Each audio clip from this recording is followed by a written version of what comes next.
irmãos podem abrir a palavra do Senhor no livro de Ageu e podem, inclusive, voltar um pouco e olhar no capítulo 1 aquilo que nós já expomos. Nós vimos como o profeta confronta aquele modo de vida do povo, que nós resumimos aqui como sendo minha casa, minha vida.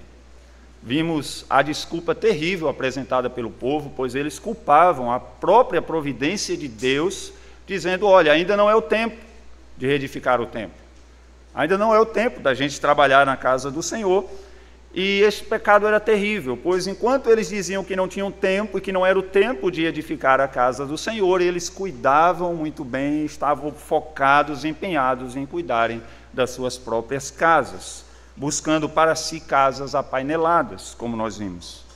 Nós vimos também que por causa da desobediência desse povo, as expectativas dele eram frustradas. O versículo 6 diz assim, no capítulo 1, tendes semeado muito e recolhido pouco, comeis, mas não chega para fartar-vos, bebei, mas não dá para saciar-vos, vestivos, mas ninguém se aquece, e o que recebe salário, recebe-o para pô-lo num sactel furado.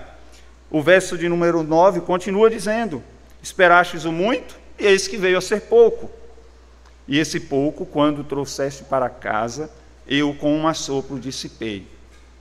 E o verso 10 continua dizendo, por isso o céu sobre vós retém o seu orvalho e a terra os seus frutos. Esse era o contexto que aquele povo vivia e no qual o profeta Ageu apontou o pecado. O pecado da negligência, meus queridos, é como uma bola de neve descendo uma montanha congelada.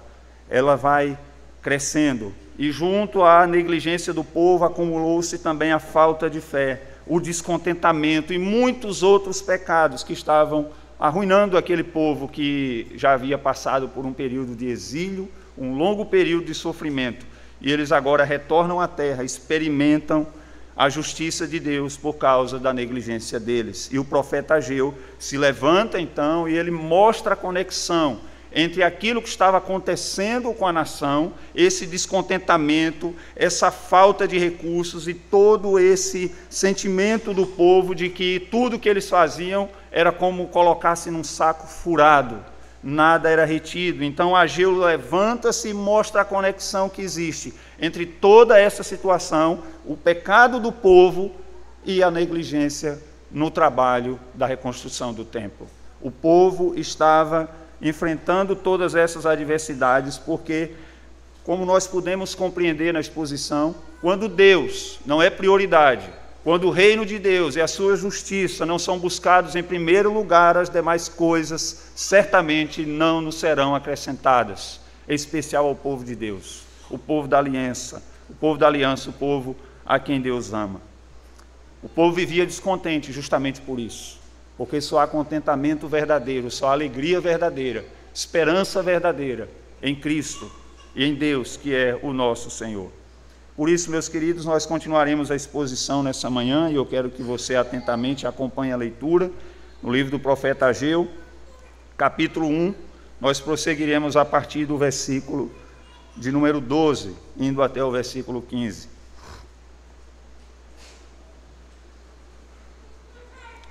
A palavra do Senhor nos diz assim, então Zorobabel, filho de Salatiel, e Josué, filho de Josadaque, o sumo sacerdote, e todo o resto do povo atenderam a voz do Senhor, seu Deus, e as palavras do profeta Ageu, as quais o Senhor, seu Deus, o tinha mandado dizer. E o povo temeu diante do Senhor.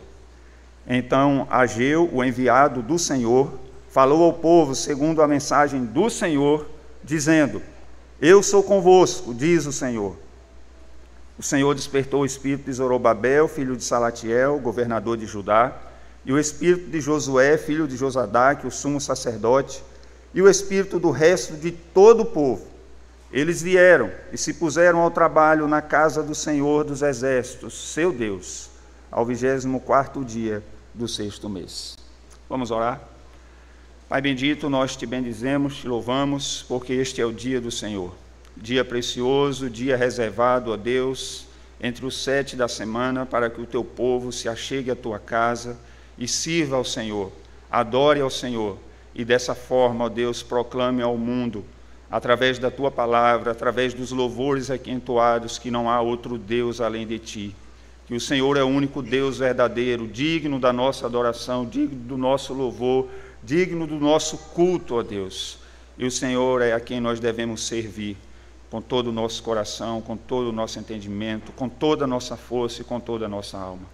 Ó Deus, e nessa hora que nos achegamos à tua palavra, ela que é poderosa, que é viva e eficaz, ela que é doce, ó Deus, ao nosso paladar, ela que nos instrui, ela que nos corrige, ela que nos, ó Deus, converte dos nossos pecados, por meio do teu Santo Espírito, ó Deus, nós queremos ser assim, ó Deus, agraciados por ti nessa manhã. Que a tua palavra, ó Deus, habite ricamente no meio desta igreja nessa manhã e habite no nosso coração, ó Deus, para que sejamos servos fiéis, obedientes, arrependidos, tementes ao Senhor e que tem disposição para te servir e que certamente receberão a bendita promessa de que o Senhor está no nosso meio. Ó Deus, nos ajuda nessa manhã, em nome de Cristo, nosso Salvador. Amém. Meus queridos, fica claro, após a leitura desse texto, que houve uma mudança de atitude do povo com relação àquilo que nós vimos na primeira exposição. Houve arrependimento no meio do povo, e aqui nós nos lembramos de Provérbios no capítulo 25, no versículo 12, que diz assim: como pendentes e joias de ouro puro, assim é o sábio repreensor para o ouvido atento. O povo encontrou ali, nas palavras do profeta Ageu, a palavra de Deus. Eles deram ouvidos. Meus queridos, e certamente há muita alegria para um profeta de Deus, houve para Ageu certamente, e há para qualquer um ministro do Evangelho, quando ele prega e o povo ouve, quando ele ensina e o povo está atento. Nós até brincamos na classe da UPA que há um momento em que nós percebemos que os adolescentes, eles amadurecem, e é quando nós estamos ministrando a aula da EBD e os olhos deles começam a brilhar, prestando atenção sem parar, do início ao fim das aulas. E, de igual modo semelhante aqui, provavelmente Ageu, ao repreender o povo, ele percebeu isso. Mas há muito mais alegria naquele que ensina, e creio que assim o foi com Ageu, quando vê o povo praticando a palavra que é ensinada, a palavra de Deus. Certamente essa deve ter sido a alegria do profeta. E diferente de muitos dos profetas que viveram antes de Ageu, outros que tiveram um ministério mais longo, Ageu pôde testemunhar em poucos dias um arrependimento e uma mudança de atitude daquele povo. Certamente eles continuavam sendo pecadores, e nós veremos mais adiante, mas naquele pecado específico o povo demonstrou arrependimento. As palavras ditas por Ageu certamente foram mais doces do que o mel e o destilar dos favos, mais desejáveis do que o ouro aos ouvidos daquele povo.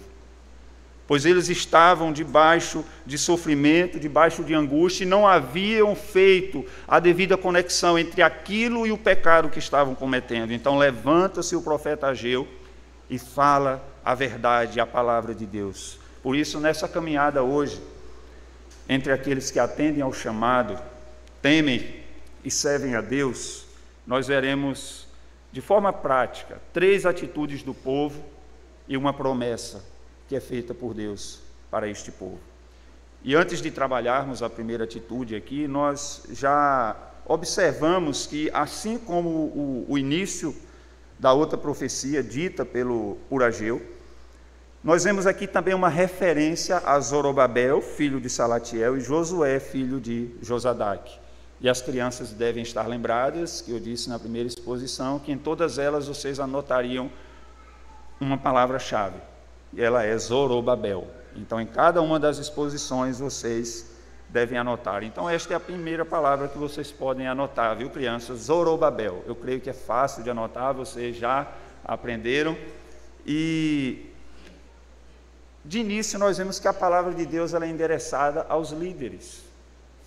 Os líderes agora também tomam a iniciativa, porque esse é o papel de um líder de fato e de verdade. Como cabeças do povo, eles lideraram as atitudes do povo.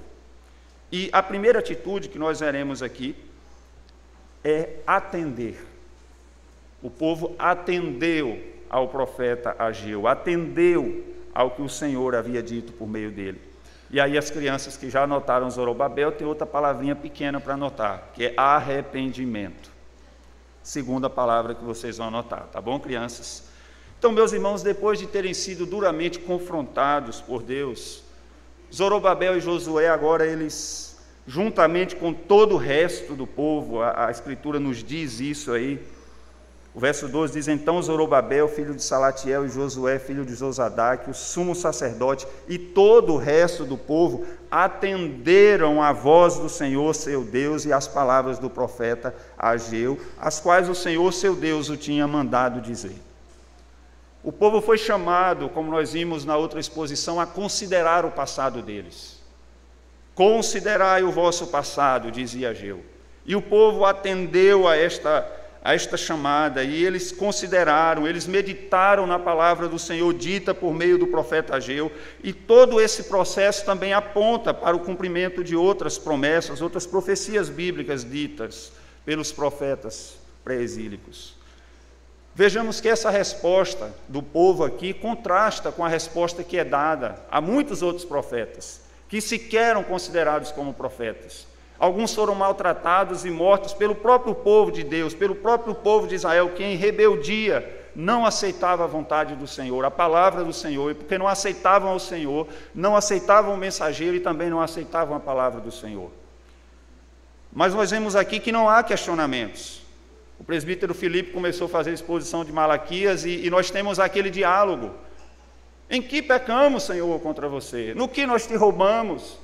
Há uma contestação, mas nós não vemos isso aqui. Não há questionamentos quanto à autoridade de Ageu, o texto não diz isso aqui. Não há discordância com relação a essa advertência que é feita. O povo não discute, não bate boca com Deus, com o profeta. E o mais importante, recebe e guarda a palavra que foi pregada por este profeta. E nós nos lembramos também aqui das palavras que encontramos lá em Zacarias, que foi um profeta também conterrâneo de Ageu. Capítulo 1, no versículo 3, o livro do profeta Zacarias nos diz assim: portanto, dize-lhes, assim diz o Senhor dos Exércitos, tornai-vos para mim, diz o Senhor dos Exércitos, e eu me tornarei para vós outros, diz o Senhor dos Exércitos. Nós também vimos aqui na primeira exposição essa expressão Senhor dos Exércitos, que é muito comum ser utilizada por Ageu e por Zacarias. Aqui está dizendo o seguinte ao povo: tornem-se para mim, venham para mim e eu me voltarei para vocês. E é o que acontece no texto que nós lemos. O versículo 12 começa com um então, conectando o que acontece agora, aquilo que foi dito antes. É nos dito que os líderes e todo o resto do povo atende à voz do Senhor. E é interessante que a gente deve falar aqui a respeito de Zorobabel e Josué. Eles eram os líderes do povo. Eles foram repreendidos pelo profeta Ageu. Mas há uma diferença aqui, de muitos líderes que se acham acima de tudo e de todos, inclusive muitos da própria igreja, e nós vivemos tempos assim, onde as pessoas querem títulos e nomes, e nós temos aqui dois homens, um governador, o outro sumo sacerdote, e eles se submetem à palavra do Senhor dita por meio do profeta Ageu. Embora eles fossem líderes, eles não quiseram usurpar para si o papel que é de Deus, o Senhor sobre todos. Zorobabel, como governador, ele não queria governar tudo, ele não queria governar no lugar de Deus. E Josué, filho de Josadaque, sacerdote, sumo sacerdote, ele não se recusou a ser ensinado, embora ele fosse um sacerdote, a missão dele fosse ensinar ao povo. Vejamos, meus queridos, e aqui cabe a gente já fazer uma aplicação de que a palavra de Deus, a palavra autoritativa e inerrante de Deus, ela tem autoridade sobre todos e não há homem algum, por mais importante que ele seja na sociedade civil, seja da justiça, seja do executivo, seja governadores, prefeitos, muito menos na igreja. nem pastores, nem presbíteros, nem diáconos, nem líderes de qualquer coisa que esteja acima da palavra de Deus. Todos nós devemos nos submeter a ela, se somos verdadeiramente servos de Deus, servos de Cristo. Então, meus queridos, a resposta do povo ao desafio que foi feito pelo profeta Ageu, uma resposta maravilhosa. Isso só foi possível graças a um arrependimento genuíno. A mudança de comportamento que nós vemos aqui é uma mudança sincera. O texto diz que é proveniente do espírito deles. Deus levantou o espírito do povo, o espírito dos líderes. E nós vemos aqui algo semelhante àquilo que acontece nas palavras de Jesus lá na parábola do semeador, quando a semente é lançada e ela encontra a boa terra e ela frutifica a 30, a 60 e a 100 por um. E nós vemos aqui nesta manhã, no texto que estamos meditando, frutos de arrependimento. Nos lembramos daquilo que o salmista nos diz no Salmo 143, no versículo 10. Ensina-me a fazer a tua vontade, pois tu és o meu Deus. Guia-me o teu espírito, o teu bom espírito por terreno plano. Os corações outrora apegados às casas, à terra prometida, a terra que mana leite e mel, e eles esperavam receber tudo com fartura daquela terra. A terra não produzia em abundância. Aqueles corações apegados à negligência agora são transformados pela bendita palavra de Deus, dita por meio do profeta Ageu. E vejam, meus queridos, que quando a palavra de Deus é recebida, os seus mensageiros são recebidos e o próprio Deus é recebido. Não tem como nós separarmos as coisas. E muitas vezes nós, na nossa falta de sabedoria e no nosso pecado, olhamos para aqueles que pregam a palavra de Deus, e seja pelo estilo, seja pela forma, alguns tendem a recusar. E aí fica a advertência, meus irmãos, que quando a palavra de Deus é pregada com fidelidade, é o próprio Deus que está falando, e quando você recebe o próprio Deus, e quando você recusa ao próprio Deus. Quando nós não damos crédito ao mensageiro, não damos crédito à mensagem, não damos crédito àquele que enviou o mensageiro e a mensagem. Mas no meio do povo de Deus, rejeitar, como nós sabemos, a palavra de Deus, é rejeitar o próprio Deus. Nós temos conhecimento disso. O povo de Israel, por tantas vezes, assim procedeu, rejeitando a mensagem do Senhor e os profetas do Senhor, e por causa disso experimentaram a justa ira de Deus sobre eles. Estes que voltaram do cativeiro aqui sabiam muito bem disso. Para a alegria de Ageu e para o bem da nação, acontece aqui algo diferente. Nós temos aqui um atender, um voltar-se para Deus de uma forma bela e com temor. E com temor. E essa é a segunda atitude do povo que foi registrada aqui no texto que nós lemos. O final do versículo 12 diz assim: e o povo temeu diante do Senhor. E o povo temeu diante do Senhor. E as crianças agora vão anotar a palavra temor. Palavra-chave, temor. O sábio escritor de Eclesiastes, no capítulo 12, no versículo 13, nos diz assim: de tudo o que se tem ouvido, a suma é: teme a Deus e guarda os seus mandamentos, porque isto é o dever de todo o homem. Depois de um tempo em rebeldia contra Deus, o povo muda de postura. E não há conversão ou arrependimento, meus irmãos, sem que haja também nos nossos corações e nos corações dos homens temor.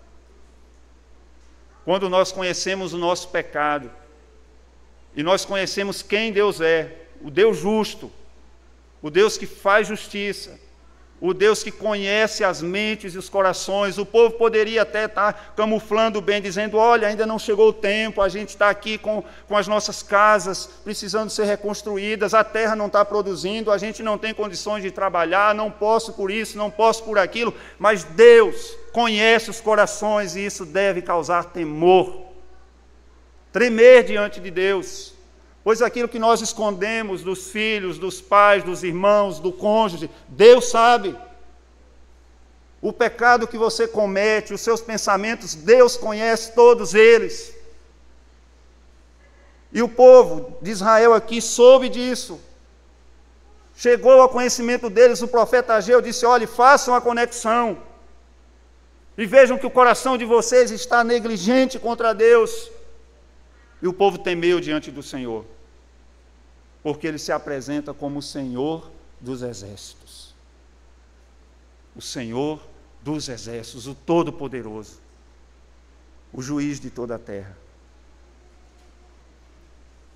Em Provérbios 16, no versículo 6, diz assim: pela misericórdia e pela verdade se expia a culpa, e pelo temor do Senhor os homens evitam o mal. E vejam aqui, meus irmãos, a diferença entre o atendimento à voz de Deus, a voz do profeta Ageu, e aquilo que não foi feito antes do exílio. O povo se recusou a obedecer a Deus, abandonou o seu Deus, desobedeceu, e o resultado foi o exílio, o castigo, porque as bênçãos da obediência e os castigos da desobediência recairão sobre o povo de Deus, pois o Senhor é justo, fiel, e Ele cumpre aquilo que promete. Podemos fazer essa comparação entre o que foi dito antes pelos profetas pré-exílicos e o que é dito agora pelo profeta Ageu. A diferença é gritante, porque o povo, ao ouvir as palavras do profeta Ageu, tremem diante do Senhor, temem a sua ira, temem a sua reta justiça, têm consideração pela autoridade daquele que repetidas vezes foi chamado Senhor dos Exércitos, e por isso eles temem. É certo, meus irmãos, que a obediência a Deus deve ser feita em amor. E nós devemos vir à igreja, cantar louvores ao Senhor, servir ao Senhor, por amor, com amor, mas não podemos deixar de temer diante de Deus. Nós não podemos nos achegar a Deus sem reconhecer que Ele é santo, que Ele é tremendo, que Ele é conhecedor do nosso coração. Por isso nós temos nos cultos um momento de confissão, em que você deve confessar exatamente os seus pecados, nominá-los diante de Deus, pois Deus o conhece, Deus requer isso de você. Aliás, a palavra de Deus lá em Abacuque, no capítulo 2, no versículo 20, diz que o Senhor está no seu santo templo. Portanto, cale-se diante dele toda a terra. Temer é uma atitude que é requerida dos servos de Deus. O sábio escritor Eclesiastes também diz, depois dele falar que temer a Deus é o dever de todo homem, essa é a suma. Ele diz no verso 14, Eclesiastes 12, 14, porque Deus há de trazer a juízo todas as obras, até as que estão escondidas, quer sejam boas, quer sejam más. Temamos, pois, meus queridos, diante de Deus, pois Deus é verdadeiro, é justo, e Ele sabe todas as coisas, e Ele fará justiça a seu tempo. E eu quero concluir, meus irmãos, este ponto aqui do temor a Deus, desta atitude, relembrando que o povo havia experimentado males, sofrimentos, retornaram à terra, e a terra parece que não estava mais produzindo como deveria. Comiam e não se fartavam, bebiam e não se saciavam, o salário que recebiam colocavam num saco furado, o pouco que traziam é como se Deus soprasse e dissipasse, o texto nos diz isso, os céus detinham a chuva, a terra não produzia frutos, e em tudo isso o povo não considerou. Porém veio a palavra do Senhor, a bendita palavra do Senhor por meio do profeta Ageu, e eles foram transformados. Deixaram a desobediência, a negligência de reconstruir o templo, para caminhar na estrada da obediência. Assim, meus queridos, nós precisamos entender que devemos demonstrar um santo temor quando a palavra de Deus é pronunciada. Eu não sei se vocês percebem, algumas pessoas chegam à nossa igreja e veem que na hora da pregação até as crianças ficam quietinhas, elas às vezes prestam muita atenção, evitam sair, porque isso é requerido, meus irmãos. Como nós obedeceremos se nós não estamos ouvindo atentamente, corretamente? Como nós temeremos se nós não tememos quando a palavra de Deus é lida, quando ela é pregada, quando nós cantamos? É certo que se nós não tememos a Deus e a sua palavra, nós não o obedeceremos. E esse obedecer tem relação direta com a terceira atitude do povo: trabalhar. Trabalhar. E as crianças podem anotar mais uma vez, mais uma palavra, e essa palavra-chave agora é disposição. Disposição. As crianças devem lembrar, né? Quando os pais dizem para arrumar os brinquedos, e quando elas fazem isso com muita preguiça, geralmente elas recebem um elogio, não é isso? É isso, crianças? Não. Porque obediência e preguiça não combinam, né? Mas quem é preguiçoso é meu irmão, é minha irmã que é preguiçosa. Aí você, quando vai arrumar os brinquedos, passa 2 horas, tira dali, coloca ali, e nunca coloca no local correto. Então, disposição, meus irmãos, tem relação com obediência, com trabalho. E geralmente nós medimos a proximidade de alguém com Deus, nós temos o costume de usar a régua das bênçãos, né? Te diz assim, olha, o fulano é próximo, ali é um homem de Deus, abençoado, o trabalho dele prospera, ele tem muitas bênçãos, a família dele é uma bênção, tem muitos filhos, e a gente começa a contar. É certo que Deus abençoa o seu povo assim, mas a proximidade de alguém para com Deus, ela é medida pela obediência dessa pessoa à vontade de Deus, à palavra de Deus, e pelos frutos dignos de arrependimento que esta pessoa produz. Versículo 14 do texto que nós estamos expondo nos diz assim: o Senhor despertou o espírito de Zorobabel, filho de Salatiel, governador de Judá, e o espírito de Josué, filho de Zosadaque, o sumo sacerdote, e o espírito do resto de todo o povo. E por causa disso, o que é que o texto diz? Vamos ler todos juntos? Eles vieram e se puseram ao trabalho na casa do Senhor dos Exércitos, seu Deus. Há uma realidade aqui um tanto comum para todos nós que trabalhamos. Certamente nós levantamos, acordamos, antes de chegarmos entusiasmados no trabalho, nós temos aquele momento em que a gente sai perambulando ali pela casa, às vezes, não sabendo onde realmente, às vezes, é o banheiro, onde é a pia da cozinha, onde o sono ainda está nos dominando, ainda estamos brigando com ele para ficarmos de pé. Quando nos despertamos. E quão ruim é, meus irmãos, nós, depois de uma noite mal dormida, a gente levantar para trabalhar. A depender da profissão que você exerça, isso pode ser até catastrófico ou fatal. Com sono. Sono e trabalho não combinam. Preguiça e trabalho também são palavras que não se coadunam. Então, meus queridos, o texto diz aqui que foi o próprio Senhor. Eu não sei se vocês perceberam, e as crianças podem fazer um exercício rápido aí, contar nesses 4 versículos quantas vezes a palavra Senhor em caixa alta aparece. Pode falar quando encontrar quantas vezes. Quantas vezes aparece aí Senhor? Os adultos vão encontrar primeiro, viu, crianças?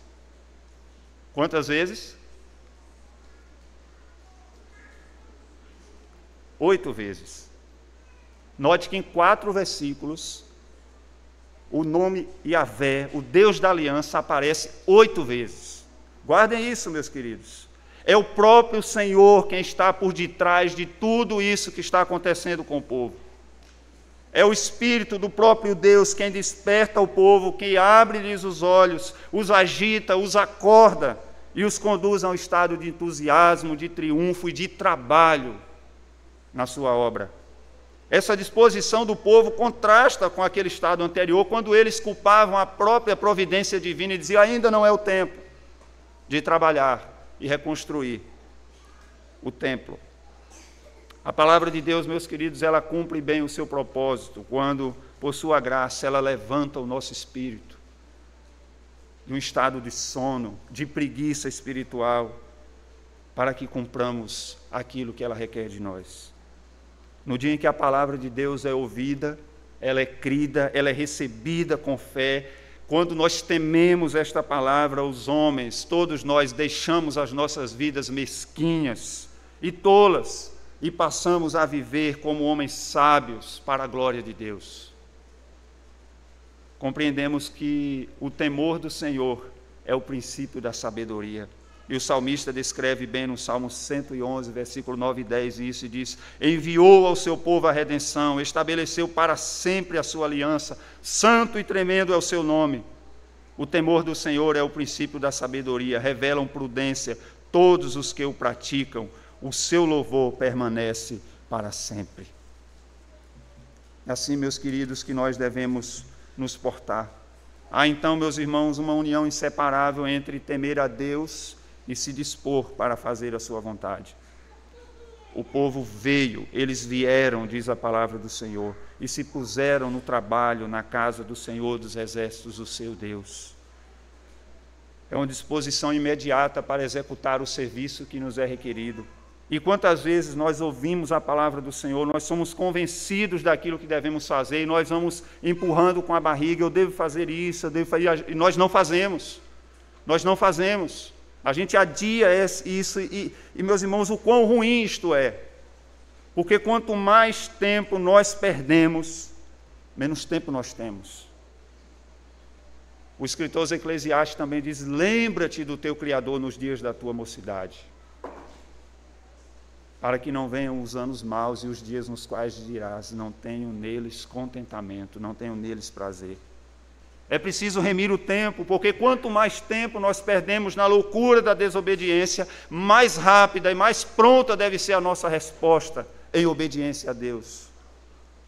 O povo havia perdido tempo demais cuidando das suas próprias casas, cuidando das suas coisas, da sua vida, e agora eles entendem e eles rapidamente se dispõem a trabalhar. Se vocês olharem o verso de número 1, do capítulo 1, que diz: no segundo ano do rei Dario, no 6º mês, no primeiro dia do mês, veio a palavra do Senhor, por intermédio do profeta Ageu. Agora veja o verso número 15 do texto que nós lemos. Diz que eles vieram e se puseram ao trabalho ao 24º dia do 6º mês. Apenas 23 dias depois, e aquele povo estava empenhado em reconstruir o templo. Quanto mais tempo nós perdemos com coisas fúteis, menos tempo nós teremos. Portanto, há urgência em obedecer à palavra do Senhor. O genuíno arrependimento e o temor são acompanhados de uma disposição para o trabalho, para a prática das boas obras, aquelas que Deus de antemão preparou para que andássemos nelas, para que glorificássemos o nosso Deus. E não podemos, meus queridos, de forma alguma deixar de lembrar que é o Espírito do Senhor, o Espírito Santo, que nos habilita, que nos levanta, que nos põe de pé para fazer estas boas obras. E este ponto aqui, a respeito da disposição e do trabalho, eu quero concluir lendo uma porção da nossa Confissão de Fé de Westminster, lá no capítulo 16, na seção 3, que diz assim: a capacidade de fazer boas obras de modo algum provém dos crentes, mas inteiramente do Espírito Santo, para operar neles tanto querer como realizar segundo o seu beneplácito. Contudo, não deve por isso tornar-se negligentes, como se não fossem obrigados a cumprir qualquer dever, senão quando movidos especialmente pelo Espírito. Pelo contrário, devem esforçar-se por dinamizar a graça de Deus que neles está. É o Espírito Santo que nos levanta, que nos move, mas nós não podemos ser negligentes. E assim, meus irmãos, fazendo estas coisas, nós entenderemos muito bem aquilo que foi dito aí no versículo de número 13. E agora eu quero retornar para ele. O versículo 13 diz assim: então Ageu, o enviado do Senhor, falou ao povo, segundo a mensagem do Senhor, dizendo: eu sou convosco, diz o Senhor. E aí as crianças podem anotar mais uma palavra-chave, e esta é a última, e ela é salvação. Salvação.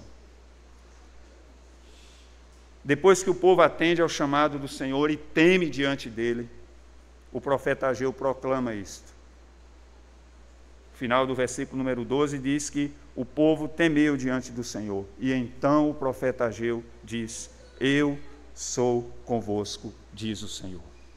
Deus poderia muito bem, sem ser injusto, ter pegado todo aquele povo e colocado de volta no exílio, levados novamente para serem escravos por causa da sua rebeldia. Mas nós temos aqui a graciosa promessa de Deus, de que Ele estaria com o seu povo. E eu já disse aqui que por 8 vezes aparece nesses 4 versículos o termo que aponta para o Deus da aliança. O Deus que fez uma aliança eterna em Cristo para a salvação do seu povo. Este Deus vai ao encontro do seu povo. Primeiro ele faz isso enviando Ageu. Enviando Ageu, o representante do próprio Deus ali. E Deus já estava ali no meio deles. E agora o profeta Ageu reforça: eu sou convosco, diz o Senhor. O mesmo profeta que diz aquela palavra dura, que diz considerem o seu passado, agora traz uma promessa bendita, de esperança para o povo. Oh, meus queridos, quão bom é ouvirmos e sabermos disso, que nas horas mais difíceis, e principalmente quando pecamos contra o Senhor, Ele ainda nos aceita quando arrependidos e temendo o seu nome nos achegamos, fazemos a sua vontade, damos ouvidos à sua palavra. Quão bom e quão maravilhoso quando estas coisas acontecem e podemos ouvir o Senhor dizer: eu sou contigo. Meus amados irmãos, é uma situação que muitas vezes nós nos esquecemos. Nós achamos que nós trabalhamos sozinhos, nós vivemos sozinhos e que nós podemos tudo. Mas a palavra de Deus nos ensina algo diferente. O povo não trabalharia sozinho nesta obra. O povo jamais estaria sozinho. O povo que outrora se afastou de Deus em desobediência, agora arrependido, obediente, eles temem e eles são recompensados com a certeza consoladora de que o Senhor não os abandonou. Eles não estão sozinhos nessa caminhada, nessa árdua jornada de reconstruir o templo. O trabalho era muito grande, era um trabalho árduo, certamente haviam inimigos, e o texto que nós lemos aqui de Esdras, houve essa consulta novamente, o povo estava trabalhando, e certamente a oposição não parou. Nunca vai parar. A oposição ao povo de Deus é a obra do Senhor, mas Deus diz que Ele está com o seu povo. E bastou ao povo dar ouvidos à palavra de Deus e começa a fazer muito sentido aquilo que nós lemos lá no livro do profeta Isaías, no capítulo 64, no versículo 4. Nós cantamos aqui também Deus dos antigos, porque desde a antiguidade não se ouviu, nem com o ouvido se percebeu, nem com os olhos se viu Deus além de ti, que trabalha para aquele que nele espera. Eu sou convosco, diz o Senhor ao povo de Israel. Entretanto, meus queridos, não foi somente aqui que o profeta Ageu, enviado por Deus, diz isso. Ele diz mais adiante, nós veremos na próxima exposição essa mesma frase, que Deus está com o povo, eu sou convosco, diz o Senhor. Mas nós temos uma outra frase muito mais conhecida, dita pelo nosso amado e bendito Salvador Jesus Cristo.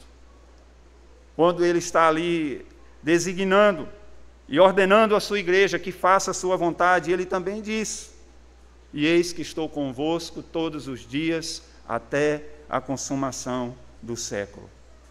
Essa bendita promessa dita pelo nosso Senhor e Salvador Jesus Cristo ao povo, ela ecoa e faz coro àquilo que é dito por Ageu, dizendo que Deus está conosco, não mais falando através do profeta Ageu, mas falando através de Cristo, o Verbo, a sua palavra viva. Cristo Jesus está conosco. Eu não quero fazer nenhum spoiler aqui, eu não combinei com o Fernando, mas hoje à noite nós vamos ter praticamente uma continuação desse tema de que Deus está conosco. Então você não pode faltar, já fica aqui a convocação, exceto aqueles que estarão na congregação, estão dispensados. Mas estes já ouviram, estão complementando agora também o ensino do Senhor. Meus queridos, as palavras de Ageu aqui não significavam meramente que Deus estava ali com eles, ajudando no trabalho, mas essas palavras significavam salvação. Eu sou convosco, diz o Senhor, significa que Deus é o Salvador do seu povo. O povo havia pecado, meus irmãos. A negligência do povo foi grande. Eles abandonaram o seu Deus antes de serem levados para o exílio. Agora o povo volta novamente e eles estão trilhando no caminho da desobediência e vem a advertência. Não é pela bondade do povo, É o Espírito do Senhor que move aquele povo, certamente. Então, quando Ageu diz que o Senhor está com eles, quer dizer que o Senhor é o Salvador deles, e por isso nós voltamos e vemos aí 8 vezes o nome do Deus da aliança, Yahvé. Deus está visitando o seu povo com salvação. Meus queridos, quando Deus está no meio do seu povo, significa que Deus perdoou os pecados do seu povo. Porque os nossos pecados fazem separação entre nós e o nosso Deus. E Deus não se coaduna com o pecado. E para Ele estar no nosso meio, significa que alguém pagou o preço pelos nossos pecados. Se nós não recebemos a justa ira de Deus por causa da nossa desobediência, significa que alguém pagou, e esse alguém foi aquele que disse que estaria conosco até a consumação do século. Porque antes de dizer, eis que estou convosco até a consumação do século, todos os dias Cristo Jesus veio a este mundo, se encarnou, viveu aqui, foi morto, sepultado, ressurgiu ao 3º dia e conquistou para nós a nossa salvação. Ele disse que estaria conosco todos os dias. Assim como o profeta Ageu disse ao povo que Deus estaria com eles. O apóstolo Paulo, e esse é um texto que já tem várias semanas que os irmãos que estão no núcleo da Boa Vista vão ouvir ou citar ele. 1 Timóteo 1, no capítulo 15 a 17, diz assim: fiel é a palavra e digna de toda aceitação, que Cristo Jesus veio ao mundo para salvar os pecadores, dos quais eu sou o principal. Mas por esta mesma razão me foi concedida misericórdia, para que em mim o principal evidenciasse Jesus Cristo a sua completa longanimidade, e servisse eu de modelo a quantos hão de crer nele para a vida eterna. Assim, ao Rei eterno, imortal, invisível, Deus único, honra e glória pelos séculos dos séculos. Amém. Meus queridos, a paciência de Deus com o povo significou a salvação deles. O perdão de Deus foi concedido ao povo e agora temos a bendita esperança de que Deus está no meio do seu povo por causa de Cristo Jesus. De fato, desde a antiguidade, não se viu um Deus semelhante a este, que perdoa os pecados do seu povo. A Ele deve ser a glória, o domínio, o louvor eternamente, pelos séculos dos séculos, e a Ele seja dedicado o nosso trabalho, o nosso serviço, toda a nossa vida. E eu quero fazer algumas aplicações aqui ao final deste sermão, 3 delas apenas, 3 aplicações. A primeira delas, meus queridos, é arrependimento. Temor e serviço a Deus são coisas inseparáveis. O pecador arrependido, ele teme a Deus, ele serve a Deus. Quantas vezes nós vimos o nosso Senhor Jesus, no seu ministério, as pessoas chegavam até Ele, arrependidas, e depois a palavra de Deus diz que elas seguiam a Jesus. Elas serviam a Jesus. Então, meu querido, você que está aqui nessa noite, seja você cristão ou não, seja você alguém que está apenas nos visitando aqui, o que eu tenho a dizer a você é que você não deve se enganar. Não seja enganado pelo seu próprio coração, que é pecador, que é enganoso, é desesperadamente corrupto, como a palavra de Deus nos diz. Não perca tempo. Não perca tempo e atenda à voz do Senhor. Não se demore, não dê desculpas esfarrapadas, não procure outras alternativas, não diga ainda não é o tempo, não é a oportunidade, pois assim o povo fez. O Senhor dos Exércitos te convoca hoje a considerar o teu passado, a considerar a tua vida, a arrepender-se dos seus pecados, temer diante dele, pois ele trará juízo a todas as obras. E nós precisamos nos esconder em Cristo Jesus, pois ele fez aquilo que nós não conseguimos fazer. A obra da cruz nos salva. É hora de você se achegar a ele e servi-lo de todo o coração. Em segundo lugar, entenda que somente a palavra de Deus e a ação soberana do Espírito Santo é capaz de nos convencer do pecado, nos regenerar, e nos despertar da morte para uma nova vida. É somente a palavra de Deus. E às vezes nós acreditamos que outras coisas vão ajudar, mas a palavra de Deus é ela que é transformadora. Ela que transforma o homem. Aliada à ação bendita do Espírito Santo. Foi isso que aconteceu. Deus enviou várias adversidades para o povo e eles não estavam convencidos da sua negligência, mas ao ouvirem a palavra de Deus, eles entenderam as coisas. Então ouça a palavra de Deus. Preste atenção na palavra de Deus, leia, ouça a fiel exposição da palavra de Deus, receba a palavra de Deus, receba os mensageiros fiéis que pregam a palavra de Deus e assim você estará recebendo o próprio Deus e Ele estará contigo. E em último lugar, já deixando aqui um aperitivo para a exposição da noite, certamente, Cristo, o Emanuel, o Deus conosco, Ele nos chama para trabalhar no seu reino. Ele nos convoca, Ele diz, eis que estou convosco, mas antes Ele disse, Ele ordenou à igreja que ela deve pregar o Evangelho, ela deve fazer discípulos, ela deve batizá-los em nome do Pai, do Filho e do Espírito Santo e ensiná-los a guardar os seus mandamentos. Você quer sentir a presença graciosa de Deus? Quer ver Deus trabalhando como se estivesse lado a lado com você? Então sirva a Ele, trabalhe para Ele de todo o seu coração, com toda a tua alma, com toda a tua força. Aí você verá claramente que Deus está contigo por onde quer que andares. E que o Senhor assim nos abençoe nessa manhã. Amém.